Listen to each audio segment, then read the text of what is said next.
Jadi ketika banyaknya ayat aqimus shalah wa atuz zakah wa yuqimus shalah wa yu'tuz zakah, banyak sekali tuh, wa iqamis shalah wa itaiz zakah.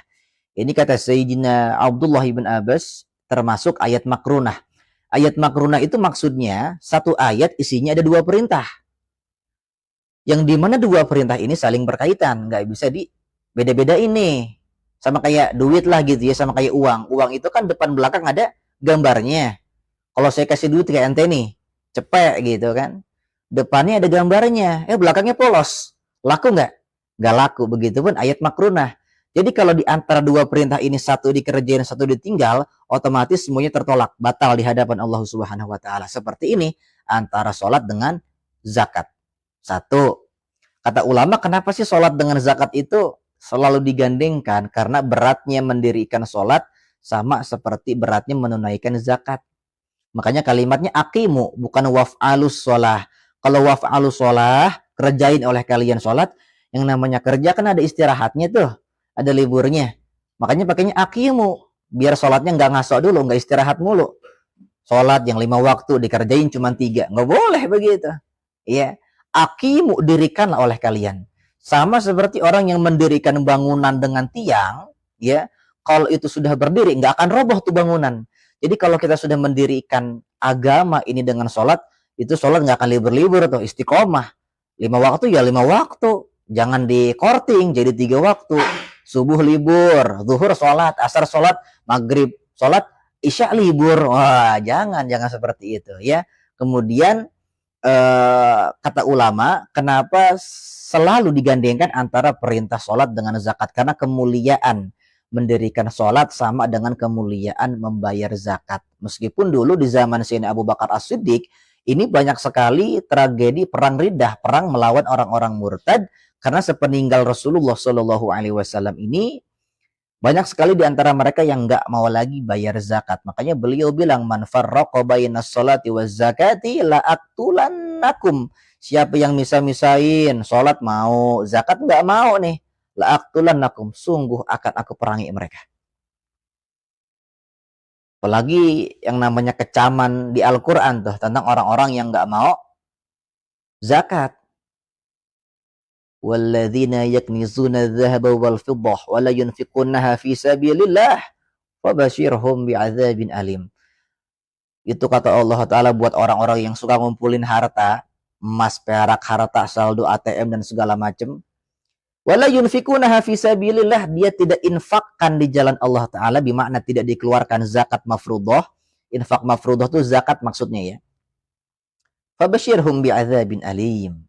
Maka berikan kabar gembira kepada mereka dengan azab yang pedih. Bayangin, orang yang nggak mau zakat dapat kabar gembiranya azab yang pedih. Kalau kabar gembiranya azab yang pedih, kabar buruknya gimana tuh? Ya, sampai setelahnya itu ada kalimat fatukwa biha jibahuhum. Nanti bakal disetrika tuh jidatnya dari lelehan emas dan perak yang dia kumpulin di dunia. Setrikaannya bukan setrikaan dunia nih, setrikaan neraka, bayangin tuh. Itu kan emas sama perak kalau dibakar sampai meleleh, itu kan panasnya udah luar biasa. Nanti orang-orang yang nggak mau zakat disetrika pakai itu. Kenapa? Karena ketika dimintain zakat nih jidat mengkerut mulu. Wah, makanya nanti jidatnya fatuk wabiha jibahuhum. Akan disetrika jidatnya. Wajunubuhum, dan perutnya juga bakal disetrika. Kenapa? Haknya orang yang mesti dia kasih, yang mesti dia bayar, malah dimakan sendiri. Wazuhuruhum, dan tulang punggungnya. Ya, jangan kan disetrika pakai setrikaan neraka, kita dikerokin aja masuk angin, coba dah. Aduh, udah ngeluh mulu. Apalagi disetrika pakai setrikaan neraka, waliyadzubillah. Kenapa tulang punggung disetrika?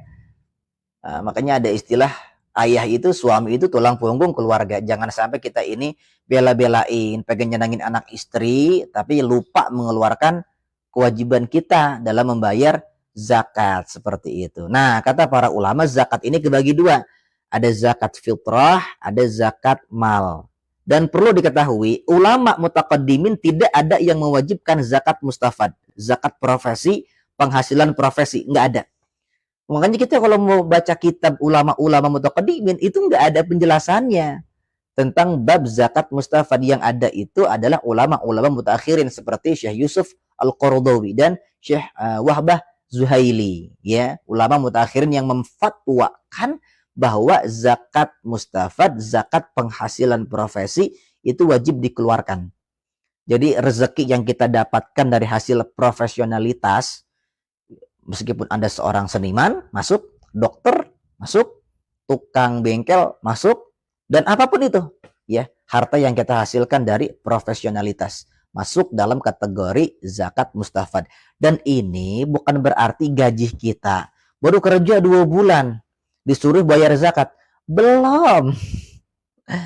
Udah gaji kagak UMR gitu ya, baru lulus sekolah, baru mulain kerja, pengen nyenangin orang tua, disuruh bayar zakat. Enggak wajib.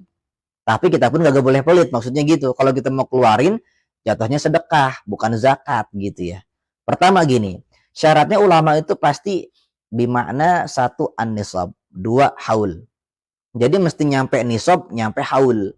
Nisab ini bimakna harta yang kita punya telah mencapai kurang lebih seharga 85 gram emas. Ya, saya kurang paham ya sekarang 1 gram emas itu harganya berapa. Taruhlah umpama, ini umpama ya umpama, tinggal nanti disesuaikan saja. Kalau umpama 1 gram emas itu 1 juta rupiah, berarti seharga 85 gram emas kan 85 juta. Jadi zakat penghasilan yang wajib dikeluarkan apabila harta kita mencapai 85 juta. Jelas ya? Jadi kita kalau baru punya tabungan 15 juta, 25 juta, itu belum wajib mengeluarkan zakat profesi. Ataupun zakat penghasilan profesi, zakat mustafad. Kalau kita mau keluarin, jatuhnya sedekah. Bukan zakat. Sebab nggak boleh kita mengubah hukum yang wajib jadi sunnah. Sunnah jadi wajib itu kagak boleh. Jelas tuh ya? Dan yang kedua ini mesti haul.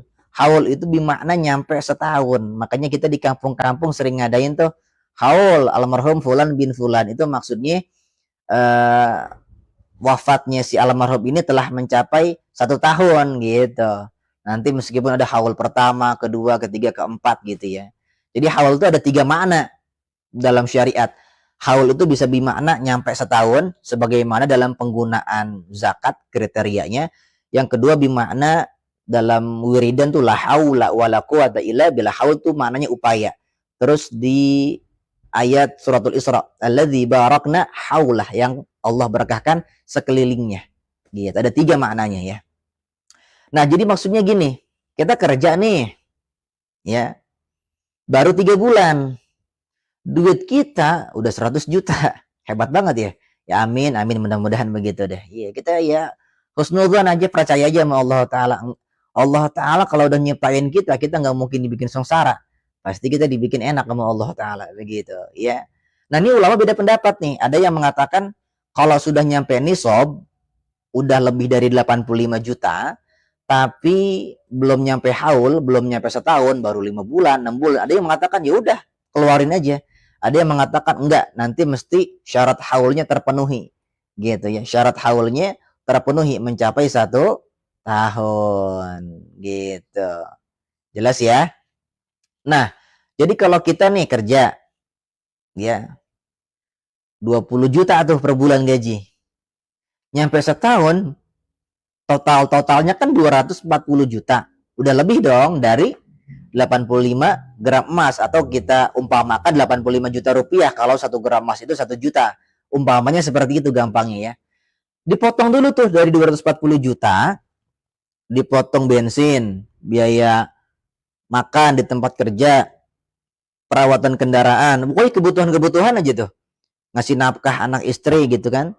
Nah, sisanya itu umpama tinggal 150 juta tuh dalam setahun. Wajib dong, karena lebih dari 85 gram emas atau 85 juta rupiah. Nah, dari uang itu dihitung 2,5 persennya. 2,5% dari 150 juta. Dihitung dah tuh berapa? Ya, boleh dikeluarin sekaligus atau boleh dikeluarin tiap bulan. Tinggal dibagi 12 bulan. Jadi hasil 2,5% dari 150 jutanya dibagi 12 bulan kalau emang mau dibayarkan tiap bulan. Kalau mau dibayarkan langsung itu pun boleh. Jelas ya? Jadi seperti itu. Jadi nggak boleh kita ini menyampaikan orang yang belum wajib zakat mustafad dibilang wajib. Kerja baru 3 bulan, baru magang udah diwajibkan zakat mustafad. Kesian anak orang. Ya, tapi kita pun gak boleh pelit ya. Kita meskipun punya duit ya 50 juta ya gede banget, alhamdulillah. Meskipun belum nyampe nisab, ya kita mendidik diri kita untuk belajar apa? Belajar ringan tangan, banyakin sedekah, begitu. Jangan mentang-mentang belum wajib, wah mumpung kagak wajib nih, buat timbun aja sebanyak-banyaknya. Jangan begitu. Jelas ya, supaya ini menjadi kejelasan hukum bagi kita semua, supaya kita semua tidak ada keraguan kira-kira saya ini wajib zakat mustafad apa kagak. Mudah-mudahan dengan penjelasan ini bisa menjadi penguat pemahaman dan menjadi keyakinan kepada kita semua kapan kita wajib dan tidak wajib mengeluarkan zakat mustafad. Oke. Untuk asnafnya orang yang nerima sama aja kayak orang yang nerima zakat fitrah. 8 asnaf itu. Di antaranya yang paling lumer ya fakir dan juga miskin.